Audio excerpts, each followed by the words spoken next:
Hello and welcome to another Conference Tracker video. Today we are talking about imports. The import data section in Conference Tracker allows you to import CSV files in order to expedite your conference setup. You can import your attendees, exhibitors, administrators, sessions, groups, and much more. Open Conference Tracker and go to Advanced Options, Import Data. In this screen, you can learn about the process by clicking this button right here. It's going to show you the formatting for each one of the CSV files that you can bring into Conference Tracker. For example, to bring information about administrators, operators, presenters, and moderators, you need the first name, the middle initial, the last name, and the email. Those are the required fields. And then optionally, you can bring city, state, address, and many other fields. You can scroll down and you can see the information for each one of the CSV files, and in the file sample section you can see real examples. By clicking this download,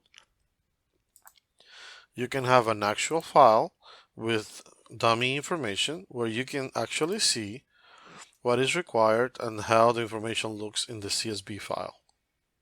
After you have learned about the process, let's go back to import data, section number 2. Here you can double check your time zone by clicking here. As you can see, right now is Eastern time. If yours is different, just change it. Select it from the list and change it to the right one. If you don't see your time zone in the list, you can disable this option to show only US time zones, and you will have access to every single time zone there is. So just select the time zone and then click Save. Now let's go back to the import data screen, and we go to section number 3, which is the upload for the real files that you have into Conference Tracker. Just select from the list what type of information you're going to be bringing to Conference Tracker. For example, I'm going to be bringing attendees, but you can see every single item you can bring into Conference Tracker. Now we need to search by clicking this upload a file in your computer where the CSV file is located. In my case, it's right here.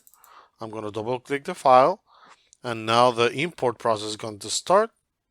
You have to give it a few seconds depending on how large the CSV file is. Now a few seconds later, you can see the outcome. Preferably we would like to see everything green. Like in this case, it says that everything was successful.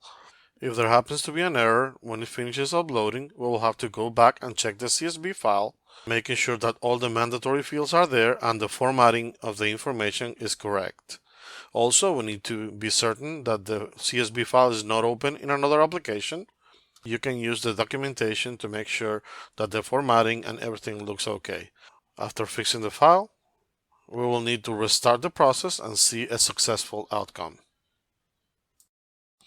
So now we need to double check the information by checking randomly, in my case, the attendees, so we can tell that they were uploaded correctly, and that is all.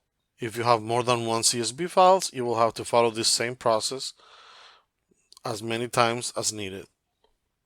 That was all for today. Thank you for watching and stay tuned for more videos like this. Goodbye.